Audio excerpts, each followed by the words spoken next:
कभी जप न किया हो उसे वैदिक कार्यों में न लगाएं। यदि एक दिन उल्लंघन हो जाए तो अगले दिन उसके बदले में उतने अधिक मंत्रों का जाप करना चाहिए। ऐसा करने से दोषों की शांति होती है। धर्म से अर्थ की प्राप्ति होती है। अर्थ से भोग सुलभ होता है। भोग से वैराग्य की संभावना होती है। धर्मपूर्वक उपार्जित धन से भोग प्राप्त होता है। उससे भोगों के प्रति आसक्ति उत्पन्न होती है। मनुष्य धर्म से धन पाता है एवं तपस्याओं से दिव्य रूप प्राप्त करता है। कामनाओं का त्याग करने से अंतःकरण की शुद्धि होती है। उस शुद्धि से ज्ञान का उदय होता है। सतयुग में तप को तथा कलयुग में दान को धर्म का अच्छा साधन माना गया है। सतयुग में ध्यान से, त्रेता में तपस्या से और द्वापर में यज्ञ करने से ज्ञान की सिद्धि होती है, परंतु कलयुग में प्रतिमा की पूजा से ज्ञान लाभ होता है। अधर्म हिंसात्मक और दुख देने वाला है। धर्म से सुख व अभ्युदय की प्राप्ति होती है।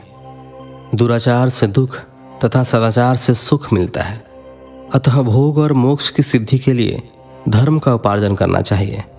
किसी ब्राह्मण को 100 वर्ष के जीवन निर्वाह की सामग्री देने पर ही ब्रह्मलोक की प्राप्ति होती है। एक सहस्त्र चंद्रायण व्रत का अनुष्ठान ब्रह्मलोकदायक माना जाता है। दान देने वाला पुरुष जिस देवता को सामने रखकर दान करता है, अर्थात जिस देवता को वह दान द्वारा प्रसन्न करना चाहता है, उसी देवता का लोक उसे प्राप्त होता है। धनहीन पुरुष तपस्या कर अक्षय सुख को प्राप्त कर सकते हैं। ब्राह्मण को दान ग्रहण कर तथा यज्ञ करके धन का अर्जन करना चाहिए। क्षत्रिय बाहुबल से तथा वैश्य कृषि एवं गोरक्षा से धन का उपार्जन करें। इस प्रकार न्याय से उपार्जित धन को दान करने से दाता को ज्ञान की सिद्धि प्राप्त होती है एवं ज्ञान से ही मोक्ष की प्राप्ति सुलभ होती है।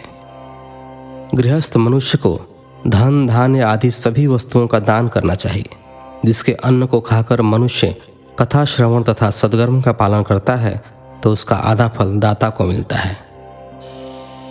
दान लेने वाले मनुष्य को दान में प्राप्त वस्तु का दान तथा तपस्या द्वारा पाप की शुद्धि करनी चाहिए। उसे अपने धन के 3 भाग करने चाहिए।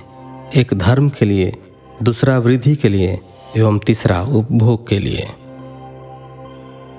धर्म के लिए रखे धन से नित्य नैमित्तिक और इच्छित कार्य करें। वृद्धि के लिए रखे धन से ऐसा व्यापार करें